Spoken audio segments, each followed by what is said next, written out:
2026ஆம் ஆண்டின் பட்ஜெட் மற்றும் அரசியல் விவாதங்களின் அடிப்படையில் காங்கிரஸ் முன்வைத்த பொருளாதார குற்றச்சாட்டுகளுக்கு பாஜக அரசு உரிய ஆதாரங்களுடன் பதில்கள் அளித்து வருகிறது. குறிப்பாக விவசாயம் மற்றும் தொழில்துறை கடும் பின்னடைவை சந்தித்ததாக கூறும் குற்றச்சாட்டுகளுக்கு சரியான பதிலடி தந்துள்ளது. 100 நாள் வேலைவாய்ப்பு சட்டத்தை நீக்கியது தொழிலாளர்களின் வேலை செய்யும் உரிமையை பறிக்கும் செயல் என கூறிய காங்கிரசுக்கு நாங்கள் உரிமையை பறிக்கவில்லை, மாறாக அதை முறைப்படுத்தியுள்ளோம். 100 நாட்கள் வேலையை 125 நாட்களாக உயர்த்தியிருப்பதாக நமது அரசு கூறுகிறது. பழைய முறைப்படி வெறும் குழி தோண்டும் வேலைகளாக இல்லாமல் கிராமப்புறங்களில் நிரந்தர சொத்துக்களை உருவாக்கும் நோக்கில் இந்த சட்டம் கொண்டுவரப்பட்டுள்ளது. இது ஊழலை ஒழித்து உண்மையான பயனாளிகளுக்கு பலன் சேர்க்கும் என்பது நமது அரசின் வாதமாகும். விவசாயிகளின் விளைபொருட்களுக்கான குறைந்தபட்ச ஆதரவு விலையை வழங்காமல் விவசாயிகளை அரசு வஞ்சிப்பதாக காங்கிரஸ் தொடர்ந்து குற்றம் சாட்டி வருகிறது. ஆனால் நாங்கள் விவசாயிகளின் வருமானத்தை இரட்டிப்பாக்க உழைக்கிறோம். PM கிசான் மூலம் 11 கோடிக்கும் அதிகமான விவசாயிகளுக்கு தடையின்றி வேளாண் உதவி நிதி வழங்கப்படுவதை சுட்டிக்காட்டியுள்ளது. மேலும் 2026 பட்ஜெட்டில் இயற்கை விவசாயம் மற்றும் வேளாண் டிஜிட்டல் உள்கட்டமைப்புக்காக பெரும் நிதி ஒதுக்கப்பட்டுள்ளது.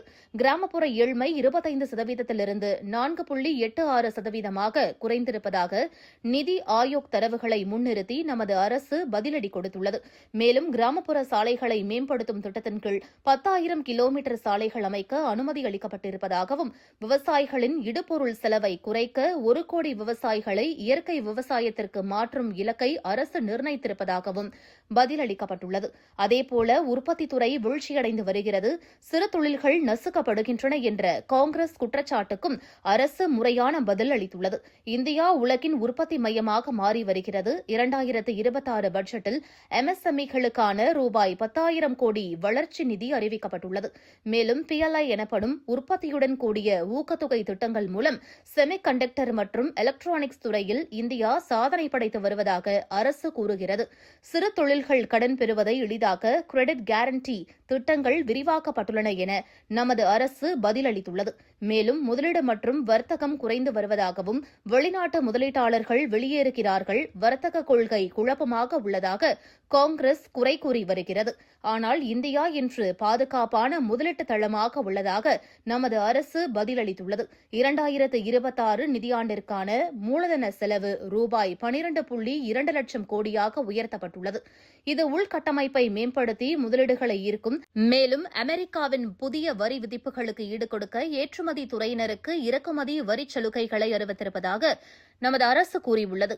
நாங்கள் MSME-களை நாட்டின் சாம்பியன்களாக மாற்றுகிறோம் என்றும் சிறு தொழில்கள் தங்கள் உற்பத்தியை பெருக்கி உலகளாவிய அளவில் போட்டியிட 10,000 கோடி வளர்ச்சி நிதி இந்த பட்ஜெட்டில் உருவாக்கப்பட்டுள்ளது.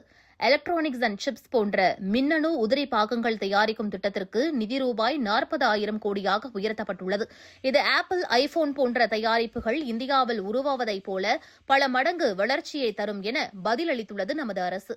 மேலும் 14 துறைகளில் செயல்படுத்தப்படும் உற்பத்தியுடன் கூடிய ஊக்கத்தொகை திட்டம் மூலம் மருந்து பொருட்கள் மற்றும் எலக்ட்ரானிக்ஸில் இந்தியா இறக்குமதி செய்யும் நாடாக இருந்து ஏற்றுமதி செய்யும் நாடாக மாறியுள்ளதை நமது பாஜக அரசு சுட்டிக்காட்டுகிறது.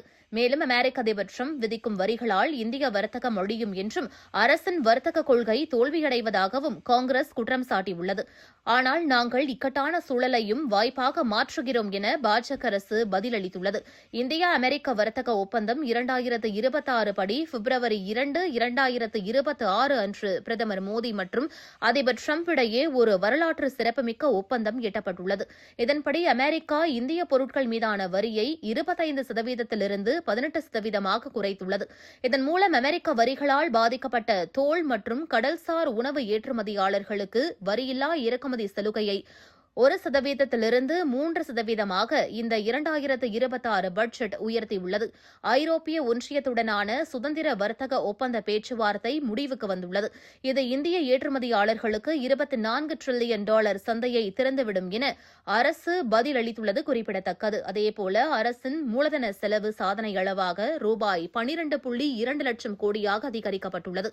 இது சாலைகள், ரயில்வே மற்றும் டிஜிட்டல் உள்கட்டமைப்பை மேம்படுத்துவதன் மூலம் தனியார் முதலீடுகள் முதலீடுகளை பெருமளவில் ஈர்க்கும் என்பது அரசின் வாதமாக உள்ளது. ஆனால் காங்கிரஸ் காலத்து பொருளாதார கொள்கை பிச்சை போடும் முறையாக இருந்தது.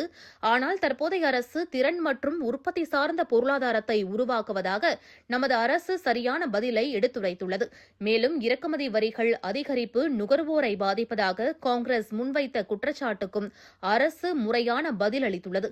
நாங்கள் மேக் இன் இந்தியாவை ஊக்குவிக்கிறோம். உள்நாட்டு உற்பத்தியை பாதிக்காத வகையில் வரி விகிதங்கள் சீரமைக்கப்பட்டுள்ளன. குறிப்பாக புற்றுநோய் மருந்துகள் மற்றும் மொபைல் போன் பாகங்கள் மீதான வரி குறைக்கப்பட்டுள்ளது. வர்த்தக தடைகளை நீக்க பல நாடுகளுடன் சுதந்திர வர்த்தக ஒப்பந்தங்களை அரசு தீவிரமாக முன்னெடுத்து வருகிறது. ஆனால் காங்கிரஸ் ஆட்சி காலத்தின் வறுமை ஒழிப்பு திட்டம் என்பது வெறும் தேர்தல் கோஷமாக இருந்தது. ஆனால் நாங்கள் விக்ஷித் பாரத், அதாவது வளர்ச்சியடைந்த இந்தியா என்ற இலக்கை நோக்கி தெளிவான உள்கட்டமைப்பு மாற்றங்களுடன் செயல்படுவதாக நமது அரசு பதிலளித்துள்ளது குறிப்பிடத்தக்கது.